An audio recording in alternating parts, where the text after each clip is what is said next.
So I've just taken my first gather of glass, and I'm just going to shape it a little bit.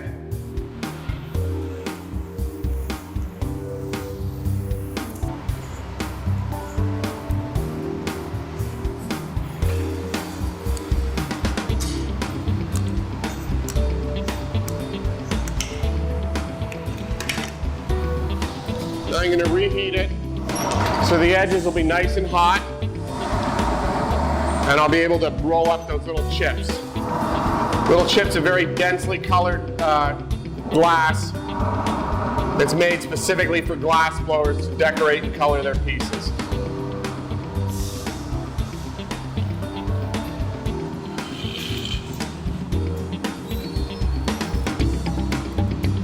And I've flattened the shape of the glass, so I just collect 2 stripes of all these chips. I'm now going to heat them up and melt them in, and then I will smooth it down into the surface and begin the twisting process.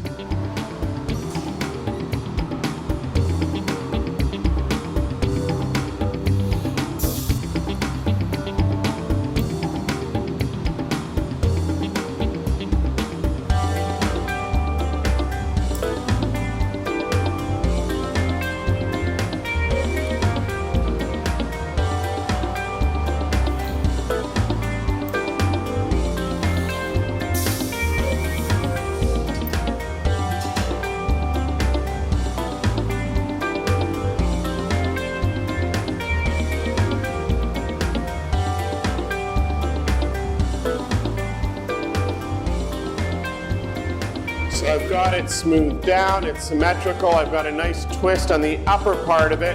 I'll reheat it once more and I'll twist it and bring that twist right to a sharp point.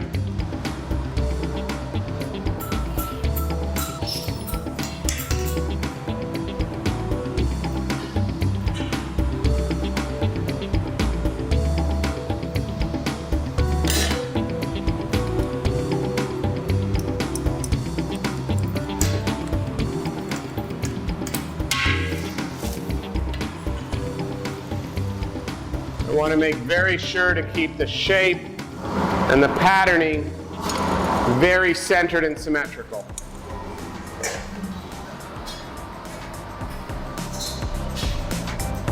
Yeah, it's really hard because the glass is really, really low in the furnace. This is probably a third less than I would normally gather.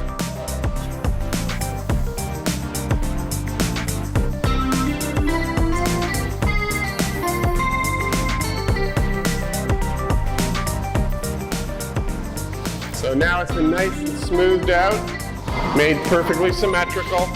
Just going to fire polish the surface and see if I can start the bubble just before my last gather. If the air is out of the pipe, it just makes life a little bit easier. So I'm just waiting for it to cool a little bit to stiffen it up, and then I'll go and put a layer over this.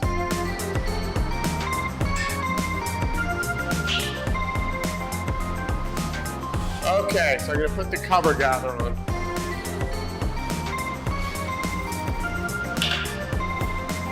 So now the colored glass is cased between 2 layers of clear.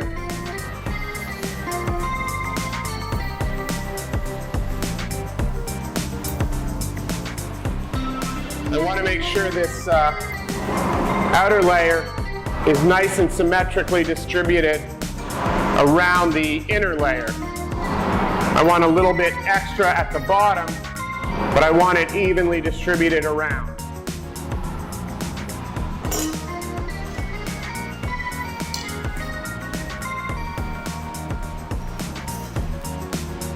And I'm using the wet newspaper to shape the piece.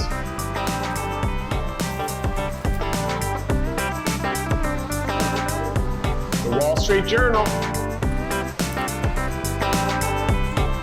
Price is right, it's flexible, and you can tailor them a little bit to the type of work you're doing. Whether you need it really thick or really big or really small. Now the core of this is still a little bit cool, so I have to reheat it before I can blow it anymore.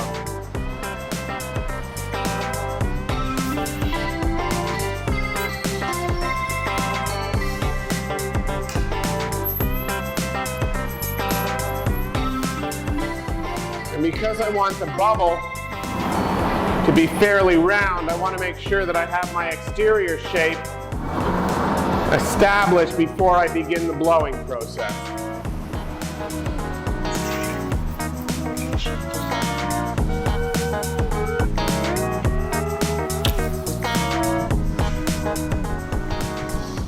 So I've gone into the pipe, trapped the air under pressure with my thumb, and the air wanting to lower its pressure can only do that by expanding. If the glass is soft enough, the air can expand the bubble. First I'm going to shape it and chill it a bit.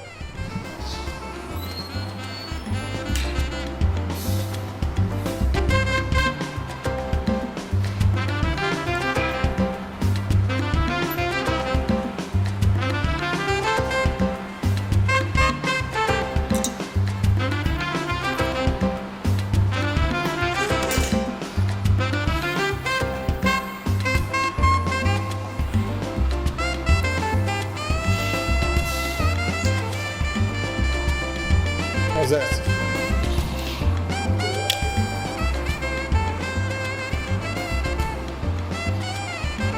So I'm just going to fine tune the shape just a little bit, and then I'll transfer it so I can open up the lip. But basically that's the end of the blowing.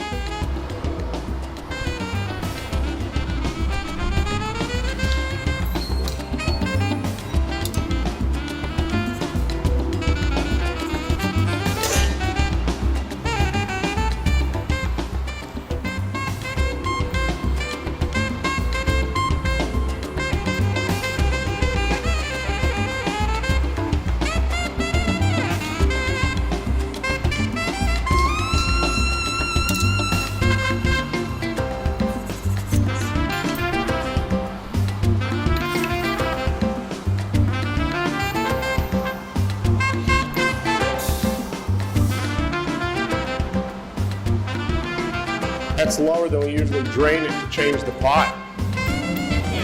Yeah. Give it time.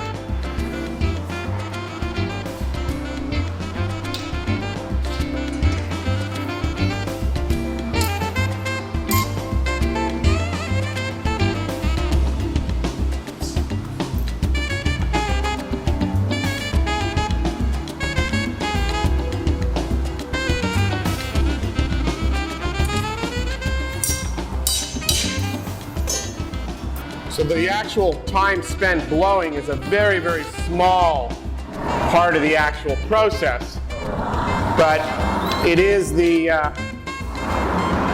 thing that made glass from something that was very, very precious, because there was very little you could do with it and it was very difficult, to something that could be used to make regular household items. So I'm going to stretch the neck out a little bit, which will also fit it out. I'm going to accentuate the twist of the color in the neck. Then I'll trim it to make it straight and even, and I'll flare the lip right out.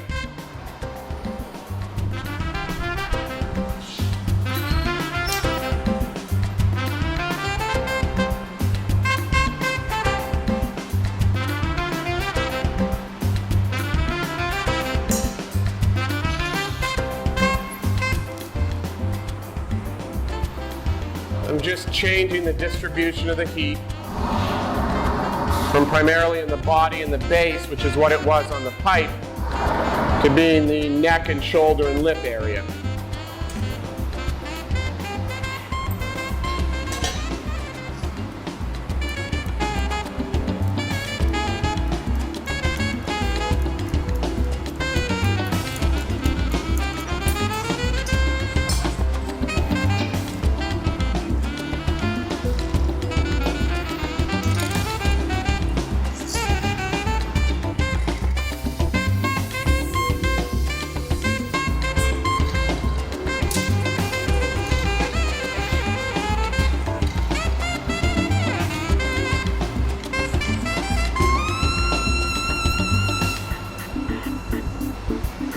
So I'll do that once more, and then I'll heat it up and trim it.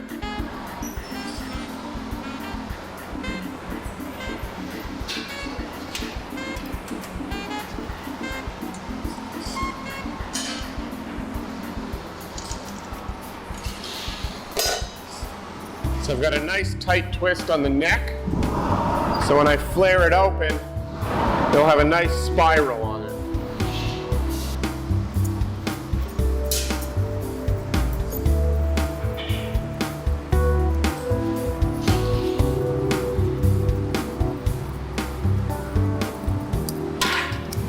And don't try that at home.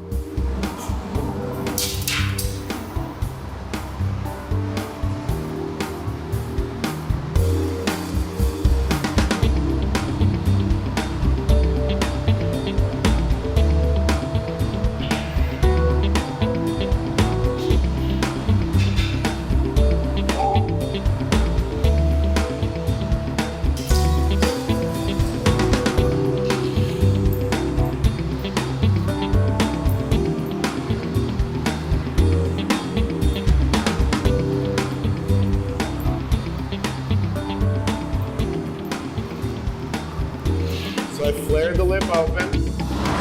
Now I want to close the neck down so it's the right size for a stopper.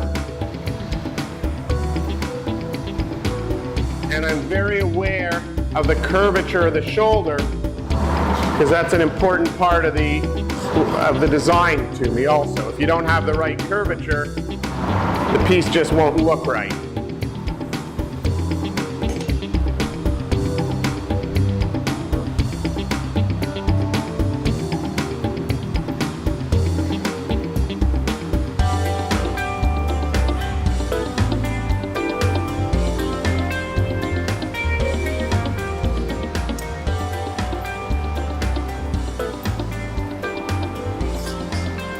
Making sure the lip was nice and flat and the opening is centered to the body.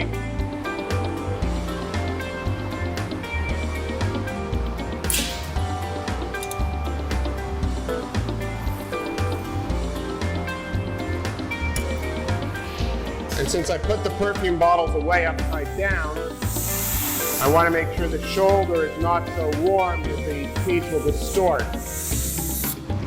And there is the perfume bottle.